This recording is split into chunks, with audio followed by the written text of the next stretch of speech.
Hi hello viewers, இது உங்கள் காக்கா பிளாக்ஸ் அக்ரி ஃபெஸ்ட் ஆகும். நாங்கள் இன்றைக்கி பார்க்கிருக்கிறது, அதாவது சிறுபோக அறுவடை முடிவடைந்த நிலையில் தற்போது பெரும் போகம் ஸ்டார்ட்டாக காத்திருக்கின்றது.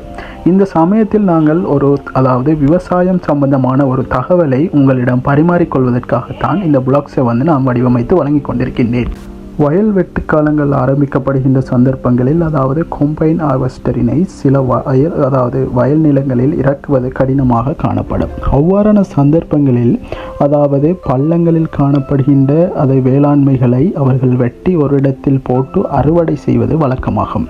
அந்த சமயத்தில் சில நேரங்களில் கொம்பைன் ஹார்வெஸ்டரினுடைய ஷிஃப்டிங் செயின் ஆனது அறந்துவிடக்கூடிய சாத்தியங்கள் காணப்படுகின்றது. அதற்கான ஒரு தீர்வினை வழங்குகின்ற வீடியோவாக இது அமையப்பட்டிருக்கின்றது. நீங்கள் வயல் பள்ள நிலங்களில் காணப்படுகின்ற வேளாண்மைகளை மேட்டு நிலங்களுக்கு கொண்டு சென்று மிகவும் கடினமான தட்டுக்களாக போடாமல் ஒரு வயல் பரப்பினோடு அதிகமாக பரப்பி போடுவதனூடாக அந்த செயினை அருளுவதை தவிர்த்து கொள்ள முடியும்.